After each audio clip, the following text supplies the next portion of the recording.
Hoy tenemos en el programa a una excelente persona y extraordinario profesional como es Inés Bustos Sánchez. Nos desvelará los misterios de la prosodia.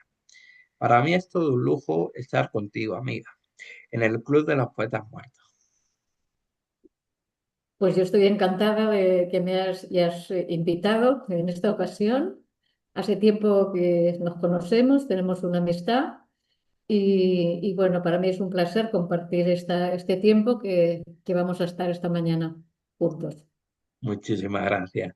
Inés Bustos Sánchez estudió fonoaudiología por la Universidad de Buenos Aires, la licenciatura en Pedagogía por la Universidad de Barcelona y la diplomatura en el arte de la palabra de Rudolf Steiner, Suiza, en 2025. Tenemos que decir que es distante de cursos de formación para logopedas en España. Ha pasado por Barcelona, Madrid, Valladolid, Gijón, Sevilla, La Coruña, Valencia, etc. Y en Latinoamérica por Argentina, en Tucumán, Córdoba, Mendoza, Buenos Aires y otros países como son Chile, Bolivia, México, Ecuador y Venezuela. Es profesora de diferentes másters de voz y especialista en la reeducación de los problemas de la voz, del habla y del lenguaje.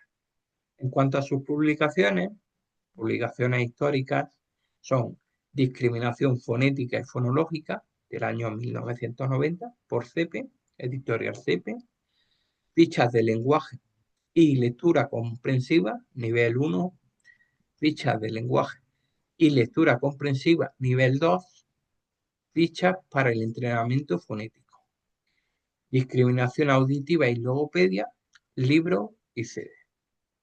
Más recientes son Leer, razonar, exponer, ejercicio de comprensión lectora y expresión escrita, nivel 1, edad 9-10 años, leer, razonar, exponer, ejercicios de comprensión lectora y expresión escrita, nivel 2, 11-12 años, ejercicios para estructurar el pensamiento, organizadores gráficos y visuales. En cuanto a sus publicaciones, en 2026, el proyecto Prosodia, editado en enero de 2026, y en curso actividades holísticas, trabajando la mente, el cuerpo, las emociones y la interacción social para niños y niñas de 3 a 7 años. Inés, decirte que, bueno, es un placer que estés en el programa. Hace ya algunos años que no nos vemos y bueno, para mí fue un sueño el verte en persona. En las oposiciones ponía tu bibliografía, las casualidades de la vida, y 10 años después, en Sevilla, tuvimos la ocasión, de manos de Inmaculada Gutiérrez Reynoso, de juntarnos.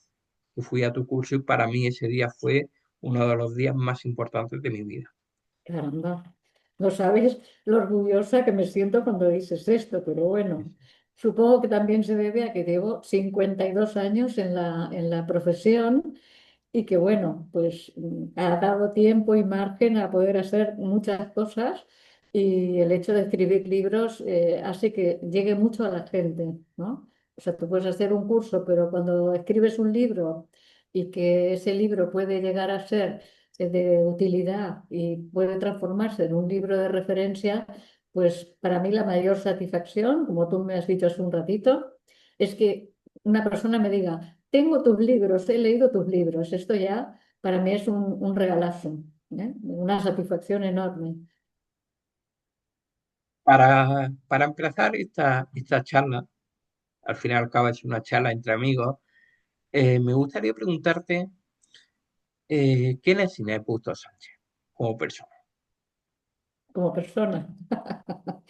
Bueno, como persona, ahí has hecho un agotamiento, es decir, no profesional, ¿no? Sino como persona, que básicamente es lo que somos, ¿no? Bueno, como persona puedo decir que soy esposa, tengo la suerte de estar casada con mi marido desde hace 52 años, vamos a hacer ahora en el 26. O sea que es un largo recorrido también paralelo al profesional, pero también son a nivel personal pues muchos años compartidos con mi marido. Tengo una hija de 48 años, no ha seguido mi especialidad, pero ha elegido una, un camino muy duro y difícil en cuanto a la profesión, porque trabaja con pacientes oncológicos y paliativos, tanto en adultos como en niños, pero bueno, es su vocación. Es decir, eh, también me llena de orgullo, digamos, que haya encontrado un camino en donde puede ser útil y, bueno, ayudar a tanta gente, ¿no? ¿Y qué más te puedo decir como persona? Bueno, en lo personal, este es mi núcleo familiar y te puedo decir que también compartimos toda la vida con animalitos. Acabamos de tener a nuestro sexto perro y somos amantes de los perros, o sea, nos caracteriza como familia y siempre hemos tenido perros, siempre. Así que bueno, básicamente esto. Inés, ¿qué piensas cada vez que te recuerdan el currículum tan completo que tienes? Bueno, y ahora te escuchaba a ti cuando me presentabas y bueno, es lo que digo, ¿no? Siento que es el producto o el proceso de muchísimos años de trabajo, muchísimos. Es decir, que todo el mundo tiene su currículum y digamos, su dedicación, ¿no? Pero al llevar tantos años en la profesión, lo que surge, claro, lo que más surge es el tema de los libros, porque claro, han sido entre obras que están vigentes, que están en proceso de revisión o que ya están agotadas o descatalogadas, han sido 28. Entonces son como muchas intervenciones, digamos, a nivel de escritura. Entonces, me da la sensación que, bueno, me da cierta satisfacción, la verdad. Me da mucha satisfacción ver que, bueno, que he hecho un camino que se ha notado más a nivel de escritura, porque se llega más lejos, pero bueno, es un trabajo, digamos, ya todo un camino recorrido, ¿eh? Todo un camino. Sí, sí.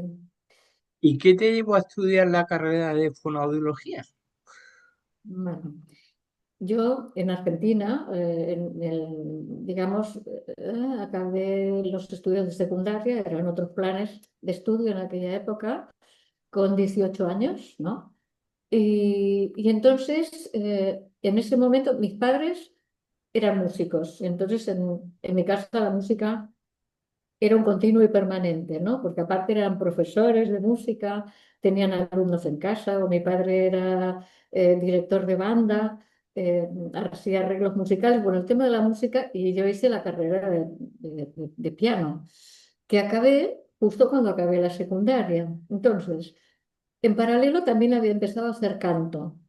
Tengo una profesora de canto desde los 17 años, entonces yo cuando me vi con un ambiente musical en casa, eh, estudiando canto, con la carrera de piano acabada, entonces digo, a ver si hay algo en donde lo que me llamó la atención fue el ámbito de la voz, desde un principio, ¿no? El ámbito de la voz. Bueno, fue una forma de amalgamar pues música, voz y tener más elementos, ¿no? De salida para trabajar la voz en pacientes, ¿no? En personas que tuvieran problemas en la voz. Y después apareció el habla, el lenguaje y todo lo demás, pero digamos que este fue la motivación por lo cual yo elegí estudiar fonoaudiología. Ujú. ¿Cómo fueron los inicios para ejercer tu profesión en España? Bueno, difíciles y fáciles a la vez. Difíciles y fáciles. Es decir, lo difícil, que después fue una ventaja. Lo difícil fue que, digamos que aquí en el año 73 estamos hablando, que yo llegué aquí, con la carrera acabada, no había carrera, ya había grandes autodidactas y algunos médicos de referencia, como básicamente, fundamentalmente el doctor Perelló, eh, que la gente que se dedicaba a esto era autodidacta o se iban a Francia a hacer alguna formación, ¿no? Pero realmente era gente súper valiosa, súper buscadora, pero con los medios que había entonces, ¿no? O sea, pocos libros sobre la materia o tener que ir a Francia o comprarse libros en francés, porque en Francia sí que estaba ya desarrollada la especialidad, la ortofonía. Entonces, claro, en ese sentido, lo difícil, que resultó ser una ventaja, es que aquí no había una especialidad y logopedia no la conocía nadie. Y yo decía fonoaudióloga, porque acababa de llegar de Argentina, me entendían menos, porque ¿qué es esto? Tenías que explicar qué era el tema y qué hacías y demás, ¿no? Y entonces, claro, eso que pareció una dificultad resultó ser una ventaja, en el sentido que yo llegué con una formación muy sólida de la universidad de allá, con poca experiencia, porque tenía 22 años, pero Claro. había hecho 3 años de pasantías, bueno, no sé cómo se llaman aquí, de prácticas en hospital, de 8 a 12, 3 años, coincidiendo con los estudios que iba haciendo, con lo cual la solidez que yo pienso que tuve de formación no era académica solamente, sino de práctica hospitalaria, que se ve de todo. Entonces, bueno, con ese pequeño bagaje llegué yo y me ofrecieron 3 trabajos, pero yo fui a ver centro, lo que había, Claro. y me dijeron, ay, ¿por qué no te quedas? Y yo ni se me pasó por la cabeza quedarme, ¿no? Yo vine por 2 meses, es un viaje así muy interesante, pero no pensaba quedarme. Pero la tentación de que me ofrecieran 3 trabajos y que después tuve que elegir dos, uno a la mañana y uno a la tarde, imposible tres, pues entonces fue una gran, yo siempre digo, llegué al país adecuado, al lugar adecuado y en el momento adecuado. Es decir, coincidió todo para que yo pudiera empezar como de cero, pero mi real formación profesional la hice en España, lógicamente, con buena base teórica y de práctica, pero yo me hice en España, o sea que no puedo decir otra cosa, ¿no? Es esto. Claro. Tus libros han sido determinantes y usados por varias generaciones, entre los que me incluyo yo. Pero ¿por qué crees que sucedió esto, Inés? No sé, yo creo que seguramente porque fui eligiendo temas que estaban muy relacionados con la práctica. Y por otro lado, sí que creo que en cada momento tuve la suerte de pensar en un tema en donde había una necesidad, ¿no? O sea, lectura comprensiva. Bueno, no había casi material, ¿no? Entonces, el hecho de hacer bueno, 2 tomos muy al principio, los de Sepe, hablo, que el primero salió en el 77, en el año 77. Entonces, claro, era un momento que era muy virgen, había poca cosa, como dije antes. Entonces, el hecho de empezar a hacer publicaciones muy prácticas y de un uso muy cotidiano y muy básico, yo creo que el resultado un poco es este, ¿no? O sea, de ofrecer opciones de un material práctico que después la gente, los profesionales, usaban a su manera, ¿no? O literalmente, o les daba pie a hacer otro tipo de actividades a partir de lo que les sugería este libro, por ejemplo, ¿no? O sea que yo creo que ahí estuvo el éxito. Sí. ¿Qué se siente cuando la gente te demuestra tanto cariño? Eh, Súper agradecida. O sea, súper agradecida porque el trabajo de la escritura es un trabajo en solitario, totalmente, y requiere ponerte, focalizar, dedicarle horas, tiempo. Es un trabajo de hormiga y en solitario, ¿no? Entonces, de pronto, cuando se publica un libro y tú que eso lo has hecho como ahí en la intimidad, y de pronto que se publique un libro o lo que sea, y te dicen, ay, yo estudié, como tú me has dicho, estudié con tal libro, uy, este todavía lo tengo, y mira que hace tiempo y todavía tal, tal, tal, ¿no? Todo esto, claro, para mí es como un trabajo de artesanía y en solitario, que de pronto ves que llega la gente y vaya, para mí es la mejor satisfacción, como he dicho antes, es tengo tus libros y me he leído tus libros y trabajo con tus libros. O sea, me encanta, ¿no? O sea, que decir que bueno, lo que has hecho, pues ha tenido un impacto y ha llegado a la gente. ¿Qué significó para ti obtener la diplomatura en el arte de la palabra de Rudolf Steiner en el año 2025? Sí, digamos, fue un proceso largo. Primero porque es una línea de trabajo, una filosofía, una manera de entender la palabra y después trasladarlo como lo pensó Steiner, ¿no? Al ámbito artístico, al ámbito de la poesía, de los actores y declamadores, por ejemplo. Claro, la finalidad un poco que de Steiner era esta, ¿no? Hacer un trabajo con la voz y la palabra para que los actores, poetas y demás de la época, hace 100 años atrás, eh, tuvieran menos dificultades, porque o no les daba la voz, o se quedaban afónicos, o notaban que o respiraban mal. Bueno, pidieron ayuda a Steiner para ver si podía hacerles unas lecciones para trabajar eso y tener una formación más sólida, ¿no? Y de ahí nace el arte de la palabra. Entonces, de formación 1 año y medio, 18 encuentros, es decir, 1 año y medio es un fin de semana al mes durante 1 año y medio, son 18 encuentros. Esta fue la formación inicial y después, a la vista de ese recorrido, ahora ya hace 10 años que empecé, formación permanente, talleres que hacemos, encuentros presenciales o online, en donde seguimos formándonos las personas que hemos ido haciendo este trabajo, este proceso, ¿no? Pero a mí me ha enriquecido muchísimo a nivel de trabajo como logopeda, muchísimo, y me ha dado muchas herramientas que, bueno, yo he traído un poco esos recursos al ámbito de la logopedia, ¿no?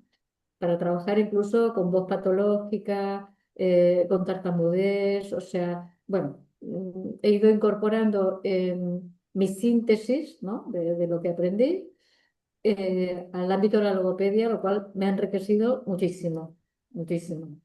Ujú. Y ahora, hablando un poquito de prosodia, podríamos empezar con la definición, que es la prosodia como tal. Sí, claro. Mira, lo que dice, para decirlo bien, lo voy a leer, lo que dice la Real Academia de la Lengua es que se refiere a la correcta pronunciación y acentuación de las palabras y del habla. ¿Eh? Simplemente esto.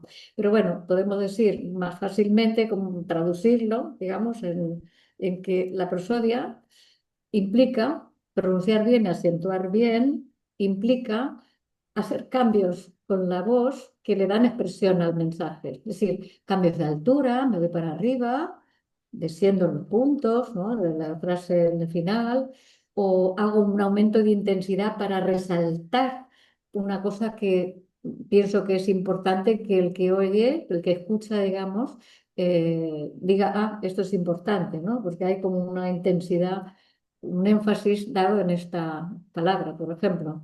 Otro rasgo prosódico, además de la altura y de la intensidad, es la velocidad. La velocidad es un rasgo importante porque, bueno, si hablo en mi ritmo, será más fácil que el mensaje pueda ser decodificado. Pero si hablo a una velocidad de vértigo, porque estoy exaltada, excitada, nerviosa, ¿verdad? Es como que cuesta un poco más de que la otra persona capte y además se inunda de mucha emoción, digamos, ¿no? Porque a lo mejor estoy muy nerviosa o en mi estilo de comunicar. Es decir, hay mucha gente que habla rápido y no tiene dificultad, pero tiene esta forma de hablar a gran velocidad, es su estilo comunicativo, ¿no? No tiene por qué ser una patología ni una alteración, ¿eh? Y una otra cosa que también es un rasgo prosódico es el uso de las pausas. Es decir, cuando yo uso las pausas, estoy dando a entender a la persona que me escucha, a las personas que me escuchan, que la idea ha acabado, la idea ha concluido. Y si yo dejo un silencio un poquito más largo de lo que uno dice, no habla, ¿no? ¿Qué pasa? Es como que todavía le estás diciendo a las personas que esto que has dicho es muy importante. Ahí queda. Porque si digo, me gustan los caramelos, pero resulta que me gustan más los caramelos. Es decir, si yo digo, me gustan los caramelos. Además, los que más me gustan son los de fresa y limón, por ejemplo. Es decir, si tú haces una pausa, es muy relevante para marcar el énfasis, la importancia que tiene esa frase. Y ahora me estoy acordando, perdona por irme a una Sí, cosa sí. que veo y me sorprende. Bueno, hay un locutor, un presentador de noticias en una emisora nacional de España, que cuando quiere hacer que la gente dice algo que le parece como, en fin, importante, ¿no? Sí. O conflictivo, pero tal. Entonces hace una pausa muy larga y después sigue. Es como que dice, esto, fijaros lo que está pasando. Hace una pausa larga y sigue. Eso sería como un buen uso de la pausa, ¿no?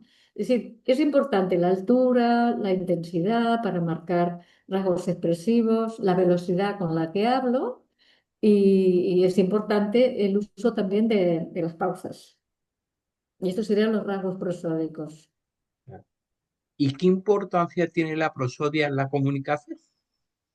Bueno, un poquito hemos dicho, ¿no? O sea, de alguna manera, tú usando estos rasgos, es decir, si no tuviéramos prosodia, vamos a poner un ejemplo así como muy rudimentario, pero por ejemplo, lo que serían los robots, ¿no? Un habla robótica, hola, ¿qué tal? Aquí estamos, ¿no? Es mecánico, es chato el discurso, ¿no? Lineal, claro. Lineal y entonces no te llega información de lo que es relevante, lo que es importante, no te llega la información incluso emocional, porque claro, si yo digo estoy contenta, es que no hay ninguna relación entre lo que digo y hablo, o sea, a veces ocurre que hay una desconexión entre lo que digo y no coincide, ¿no? Hay falta de coherencia. Entonces, esto es, digamos que la importancia es esto, ¿no? Por un lado, que transmites y das relevancia a unas cosas sobre las otras y también que transmites una base emocional del discurso.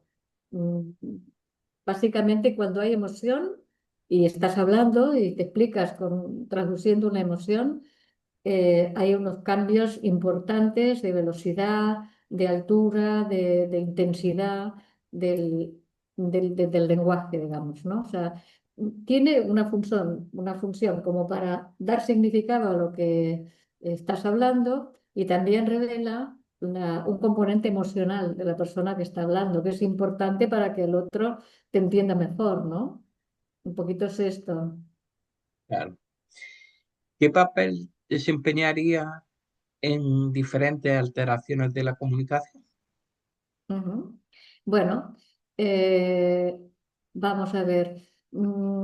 Hay diferentes afectaciones. Espera, que voy a sacar esta imagen que tengo aquí y esta otra también. Bueno, he puesto una imagen que quería compartir, pero no la vamos a compartir. Y ahora quiero volver al Zoom. Tú me ves, ¿no? Ahí está. Sí, Vale. sí. Entonces, hay diferentes alteraciones de la comunicación. en donde la prosodia está más afectada, ¿no? Por ejemplo, si yo hablo de la tartamudez, hay un rasgo relevante que es prosódico relevante que afecta a todos los demás, que es la alteración de la velocidad, porque me paro y sigo, ¿no? Digamos, se entrecorta, entonces hay como una interrupción de la secuencia normal del ritmo, ¿no? Del ritmo del habla y la velocidad, que el ritmo está como dirrítmico, ¿no? Eso se llaman alteraciones del ritmo de la palabra. Es el caso más, así más evidente, pero hay otros en donde, por ejemplo, por no citar muchos, pero hay uno que es como muy evidente, que es los niños que tienen trastorno de espectro autista, ¿no? Entonces, o personas adultas. Es decir, aquí los rasgos prosódicos son como bastante lineales y chatos, ¿no? ¿Por qué? Porque lo que les cuesta es, no es porque no sepan hacerlo, sino porque lo que les cuesta es traducir emoción. Digamos, les cuesta traducir, hablar expresivamente, ¿no? Naturalmente expresiva el habla, y entonces se transforma en un habla como muy, con poca variación de altura, ¿no? Y como bastante plana, ¿no? Digamos, estos serían dos ejemplos de en qué situaciones la prosodia requiere ser trabajada, ¿no? Desde el punto de vista de la logopedia o de la intervención que se esté haciendo. O sea que sí, que además podemos decir que la prosodia en cualquier afectación de la voz, del habla o del lenguaje es un fenómeno transversal. O sea, porque tenemos que hablar expresivamente, nos comunicamos de forma asertiva y eficaz cuando nos comunicamos y esa Ya. comunicación la hacemos con matices prosódicos, digamos, ¿no? Es esto. Y Inés, ¿qué nos dice la prosodia sobre una persona? ¿Qué nos puede decir? Nos dice mucha información. Un poco ya hemos ido dando alguna pincelada, ¿no? Pero, por ejemplo, vamos a poner casos extremos para que sea como de fácil Sí, sí. entendimiento, ¿no? Una persona que está triste, o sea, nos revela inmediatamente el estado emocional de una persona, que puede ser el habitual, donde estamos haciendo cosas más o menos con normalidad, pero podemos tener situaciones en donde estamos emocionalmente tristes o abatidos, y entonces ahí todos los rasgos prosódicos se alteran. Es decir, tú cuando escuchas una voz, incluso sin verla, ¿no? Escuchas una voz, ya te dice, esta es la voz de una persona, pero sé que está muy deprimida, muy abatida. Es decir, el habla se vuelve más lenta, la intensidad se vuelve más apagada, la velocidad del habla se lentifica, la voz se va más al grave, ¿no? Entonces, cuando escuchamos, ¿no? Y vemos, cuando la vemos todavía tenemos más información, pero la voz ya, o cómo maneja la prosodia, ya nos permite ver si una persona con estos rasgos está un poco abatida, triste, Sí, deprimida, el ¿no? estado de ánimo, al El final. estado de ánimo, exactamente. Y el estado contrario, por ejemplo, en la alegría, por poner siempre dos extremos, entonces ya aquí, cuando uno está alegre, la voz se va al agudo, se vuelve más clara, más brillante, la velocidad aumenta un poco, me vuelvo más expresiva con los gestos que hago. Es decir, aumenta en la voz en luminosidad, ¿no? Se vuelve la voz como más luminosa, radiante y todos los parámetros digamos, prosódicos son muy diferentes de lo que es el caso contrario, que sería una persona que está muy triste, abatida. Entonces, los rasgos prosódicos nos informan mucho de lo que tú has dicho, ¿no? Del estado anímico y emocional de una persona. ¿El cuerpo tiene algo que ver con la prosodia? Claro. Es que cuando hablamos de prosodia, en general, por eso yo hice esta obra que acaba de salir, el proyecto prosódico, porque del material que yo vi, que no hay mucho publicado sobre prácticas de prosodia, no hay mucho, siempre es como muy básico, que está muy bien y muy necesario, ¿no? Pero había dos aspectos que en general en la documentación que yo pude consultar nunca entraban, que era la consideración de prosodia y emoción, que es lo que acabamos de hablar, y la consideración entre prosodia y cuerpo. Entonces, bueno, vamos a ver qué pasa. Es decir, cuando la persona está muy alegre, volvemos al caso de la alegría, rasgos prosódicos, pero si te fijas, el cuerpo se vuelve más tónico, como no tieso, ¿no? Ni tenso, sino la postura se hace como más abierta, la zona del pecho pues se abre, estamos como más elongados, ¿no? La tristeza del cuerpo se va para abajo, hacemos más gestos, comunicamos con el cuerpo también, ¿no? Incluso varía el tono muscular según la emoción que tengo, mi tono muscular puede ser neutro, ¿no? Como un periodista que está leyendo las noticias, bueno, pues neutro, ¿no? O un cuerpo que está demasiado tenso porque está colérico. La Sí, sí. cólera, cuando uno habla con cólera, pues la voz ya se va al grito, a la tensión del cuello, tensión de los hombros, el pecho se pone duro. Es decir, que hay una conexión directa entre eh, los rasgos proxódicos, la intención comunicativa, rabia, ira, calma, bienestar, bueno, todo eso cambia y el cuerpo también expresa lo mismo. Si yo tengo un estado de bienestar, wow, qué bien que me siento viendo este paisaje, el atardecer y no sé qué, seguramente mi respiración es más tranquila. Si me expreso, me expresaré con una sensación de bienestar, de calma, qué bien estoy, ¿no? O sea, toda situación de comunicación que implica una implicación emocional, por pequeña que sea, modifica también el grado del cuerpo, el grado tónico motriz, digamos, del cuerpo. O sea que hay una gran conexión. Y esto es lo que he querido abordar también este libro virtual que acaba de salir. Claro. ¿Cómo reconocemos por la voz y la prosodia cuando alguien está alegre, triste, con miedo?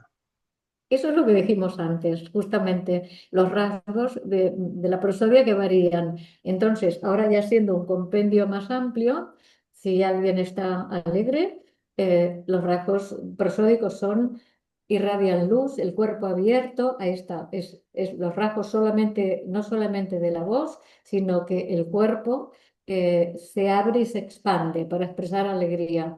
Contrariamente, en un estado de batimiento, el cuerpo pierde tono muscular, se vuelve laxo, se curva, como deprime, ¿no? Se agacha, el diafragma queda comprimido. Si yo me flexiono por el abatimiento que tengo, el diafragma se queda sin espacio, la respiración es muy cortita, respiro poco y sale poco aire, a diferencia de la alegría, que entonces hago grandes bocanadas de inspiración, digamos, porque quiero expresar un montón de cosas en una sola frase, entonces cambia la velocidad de la respiración, los parámetros prosódicos, cambia la posición del cuerpo. Digamos que todo esto es comunicación pura, ¿no? Cuerpo, prosodia, respiración, postura, todo esto va junto. Entonces lo importante es hacerlo, verlo de una forma integral y abordarlo de una forma integral cuando uno trabaja la prosodia. ¿Mm? Los gestos que hacemos al hablar con las manos, ¿qué papel juegan en la comunicación? Pues muchísimo, muchísimo. Es decir, es un tema cultural también, el tema de los gestos, ¿no? Uno se va al sur de Italia.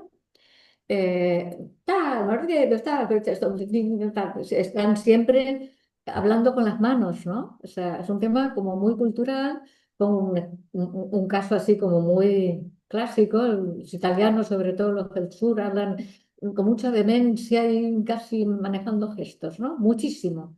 Les da mucha riqueza y marcan mucha más intención y te llega más el mensaje si yo te digo, qué bonita flor, qué bonita flor. Es que inmediatamente le pongo gesto así como muy expresivo, me cambia la voz, la intención es como más explícita, llega como más claro, ¿no? Que eso, me encantan estas flores, ¿no? Si digo, me encantan estas flores, me encantan estas flores, claro.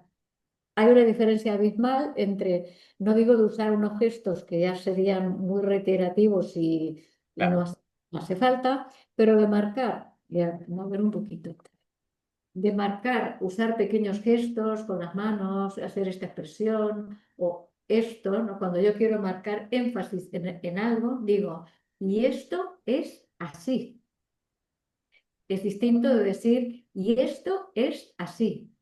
Sí, te lo digo, pero el énfasis y el mensaje llega mucho más claro si yo digo, y esto es así, ¿no? Le da contundencia, le da como más presencia al lenguaje y todo lo que sería la intención comunicativa es como más precisa cuando yo utilizo gestos adecuados, no exagerados, ¿no? Pero van unidos al habla, ¿eh? O sea, quiero decir, el origen del habla era más manos que voz, ¿no? Porque era, ¿no? Los primitivos que ni siquiera hablaban, eh, se expresaban con con las manos. Y Claro. después empezó a haber una conexión muy directa entre el uso de las manos y la aparición del lenguaje, ¿no? Los gestos complementaron siempre y siguen complementando al lenguaje, ¿no? Inés, ¿cuáles serán tus próximos proyectos a corto y largo plazo? Bueno, yo a largo plazo no lo contemplo. Tengo siempre corto plazo o medio plazo, ¿no? El largo plazo no lo sé. No sabría decirte. Me gustaría a largo plazo eh, seguir conectada a la escritura, porque para mí es una necesidad escribir y también hago intervención directa, ¿no? Pero digamos, el que acaba de salir ha sido arduo trabajo porque consta del proyecto Prosodia de 70 diapositivas comentadas y de 140 actividades específicas de prosodia, ¿no? Prácticas, actividades prácticas. Entonces es una parte teórica donde, bueno, se hace un repaso a lo que sabemos de prosodia, ¿no? O sea, lo que sale en los libros y introduciendo también la parte emocional y corporal. Y después la parte práctica son 170 actividades. La aplicación, bueno, es un poco más avanzada que lo básico, ¿no? O sea, no es solo diferenciar dónde está el acento de una palabra, que así se empieza, ¿no? ¿Qué sílaba la sílaba tónica? Pues sería un rasgo de intensidad, ¿no? De la prosodia. Pero bueno, esto es lo que se suele trabajar a un nivel muy básico y yo he querido como avanzar a partir de ahí, pues hacer como una continuidad de cómo podemos trabajar la prosodia, incluso en actores, en locutores, en poetas, ¿no? Es decir, en maestros, en narradores de cuentos, que es decir, la prosodia en este tipo de oficios, vamos a llamarle, de trabajos, es fundamental, ¿no? Entonces, aparte, también hay una trayectoria que se puede hacer en escuelas. Sí, hay algún interés en trabajar la prosodia un poquito más avanzada, pero en principio también es para profesionales de la voz. ¿Mm? Eh, Y que me habías dicho, ahí está, ahora me falta el medio plazo.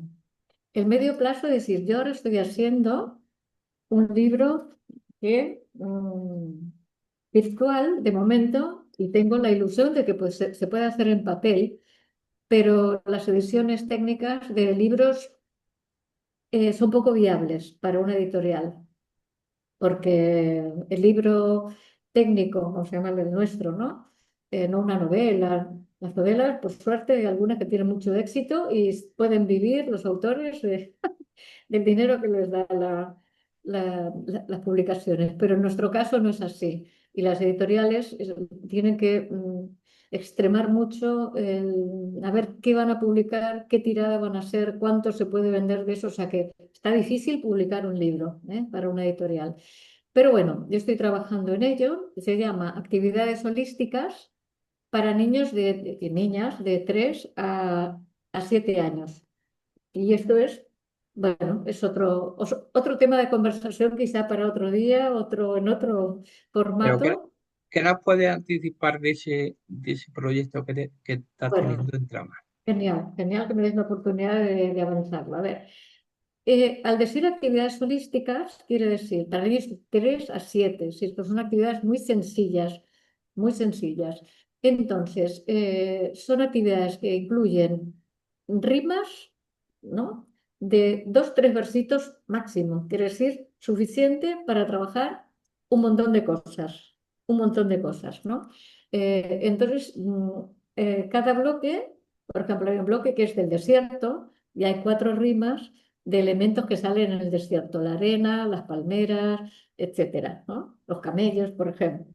Después hay otro bloque que es en el campo. Entonces hay 10 rimas que hablan pues, del caballo, de la oveja, de la lluvia, de la vaca. Bueno, son rimas.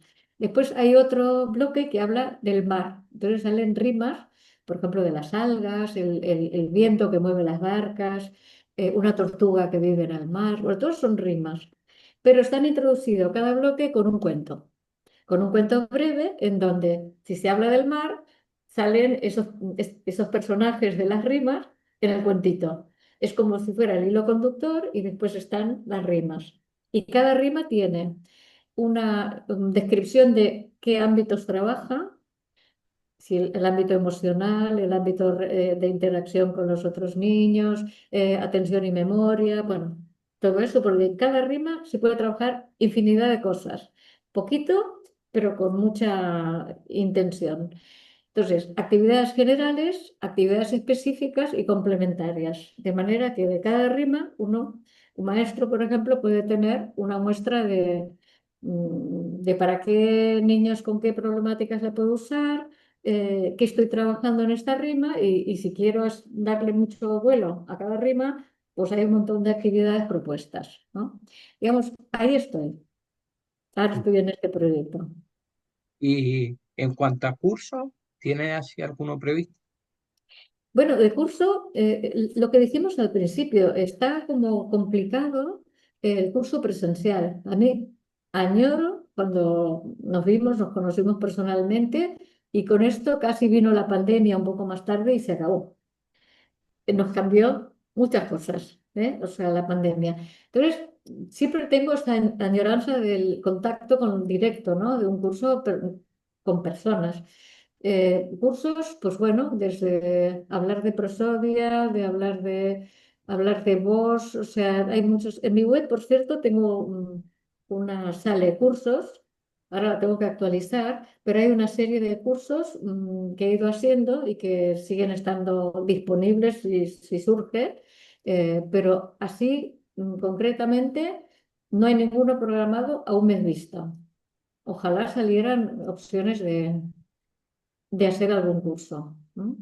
Por cierto, quiero recoger eh, tu página web, que es https dos barras logopediacursos.com. Ahí está. Ahí está, sí, sí, ahí está la web. Así Eh, que sí, yo encantadísima de que vayan saliendo cursos. El último que vi justamente fue de Prosodia, que lo hicimos con México, para 3 meses, justo estaba el libro a punto de salir y surgió eso y fue muy bien, online, por esto, no presencial. El de México, por esa ventaja del online, que llegas a cualquier sitio, ¿no? sí. Es la gran ventaja que tenemos a través de este medio. Así que bueno, Pues ahí está. Inés, Inés Busto, decirte que ha sido un placer el hecho de que hayas estado y hayas colaborado en el programa, en el Club de los Poetas Muertos, que bueno, para mí en especial ha sido un privilegio porque bueno, he trabajado he trabajado y he estudiado poniéndote tu bibliografía y bueno, decirte que bueno, ha sido el poder entrevistarte ha sido un verdadero placer. Para mí también, porque es una oportunidad también de poder verbalizar cosas, ¿no? Y con la entrevista y la parte personal también uno dice, bueno, nadie te pregunta esto, ¿no? Por a través de un medio así, y es como muy interesante tener la ocasión de, pues bueno, darme a conocer, saber que, bueno, un poco de la vida y del quehacer, ¿no? De una persona que igual has leído, pero que nunca has tenido ocasión, ¿no? Para mí es un privilegio también poder llegar a toda la gente, a mucha gente, espero, que quiera ver esta entrevista. Y sobre todo que sigas como hasta ahora y que eh, te veamos pronto haciendo más cosas. Yo quería Bueno, decir que seguirás muy bien. ahí estaremos, ahí estaremos. Pues muchísimas gracias. Gracias a ti. Gracias.